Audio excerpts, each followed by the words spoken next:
This is a 2016 BMW S1000RR, just a beast of a bike. It's absolutely my favourite, but like all leader bikes that come out of the factory, they all go like the clappers and they handle brilliantly, and there's really not, I don't think there's any really bad bikes. Now this particular bike, I took it to the drags and ran it at a local meet in stock form. Now, we achieved a 10.38 second quarter mile with this bike, and the only advantage it had over a standard bike was the installation of forged aluminium rims, which would be a weight advantage. Now, about a year later, we ran it again after we did some performance tuning, and we pulled 9.34 second quarter mile. And the difference between the first and second figures is that we had installed an SC Project Conic exhaust, a power commander fuel management system, and we'd installed a Sprint filter. Now, one of the questions I wanted to answer was, how much difference does that Sprint filter make? Because if you look at the marketing materials, it claims around about a 2.5 horsepower increase just by fitting that filter. So we took this bike to the dyno, and we did it a couple of different ways. On the first instance, we took it to a Dynojet dyno, which generally, it's well renowned, have overinflated figures.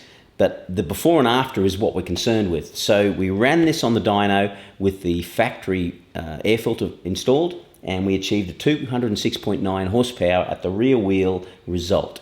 We then installed the Sprint filter, the P08 version, and we achieved 209.8 horsepower. So that's an increase of 2.8 horsepower according to the Dynojet dyno.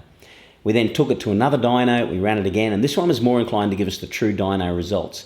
We achieved 164.3 horsepower at the rear wheel with the factory filter, and 166.7 horsepower at the rear wheel with the Sprint filter installed. And that's an increase of 2.4 horsepower, which is fairly consistent with what with what Sprint filter claim in their marketing material, around about a 2.5 horsepower increase for 1,000cc motorcycles. So I was super impressed with these. The reason for that performance is basically the airflow and the way it allows the engine to breathe. So they're a pretty good combination hand in hand with an exhaust and a fuel management system. Now, we did a bit of research because I want to understand why is there such a difference and which filter is the best filter for these bikes. So watch this and I'll show you the results of my research. I was able to obtain from Sprint Filter some of the polyester gauze which is fitted to the Sprint filters. And in this particular case, this piece that was sent to us is what's fitted or installed in the P037, which is the filter that we've got installed in our R1200GS. It's a waterproof filter which allows in the vicinity of 4,500 litres per square metre per second of air to pass through it. So it's higher performing than the original air filter. But what's intriguing about this particular material is, first of all, you'll notice that it's super, super fine. It's like silk compared to the paper or cotton, feels like paper, or cotton type material that we've got in this case, the S1000RR filter. So I look at that and I look at this and I go, you'd have to be a rocket science to work out the air's going to pass through this much better than that. Now, I can breathe through it quite freely. Now, what's interesting about it is if I attach this to a glass of water, okay, and turn that glass upside down, what you'll notice is this stuff is waterproof. It doesn't allow the water to pass through, but it allows air to pass through. And that's one of the secrets of the whole, this particular product. And in the case of Sprint Filter, the P037 and the P08F1-85 filter, they're the two that come in a waterproof configuration. Now, the advantage, or the primary advantage, or the reason this performs so well is basically they allow air to pass through them at a much greater volume, without compromising the engine than a factory filter. So there are 4 configurations that I'm aware of. The P08, which we've got installed in the S1000RR, and that allows 5,050 litres per square metre per second to pass through it of air.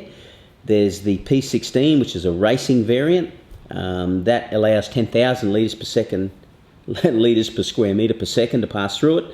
There is the P08F1-85, which is the one that you would see in World Superbikes, in MotoGP type bikes. It's the one that's installed in the Ducati Panigale V4R that's coming out in 2019. And it allows 15,000 litres per square metre per second of air to pass through the filter, and it is waterproof.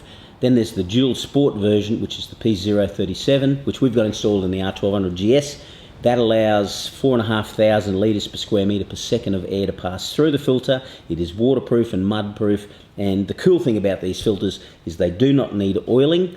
The cleaning of the filter is quite simply a matter of pulling the filter out, blowing air in the reverse direction through it, and in extreme cases you might soak it or something, particularly if it's exposed to mud.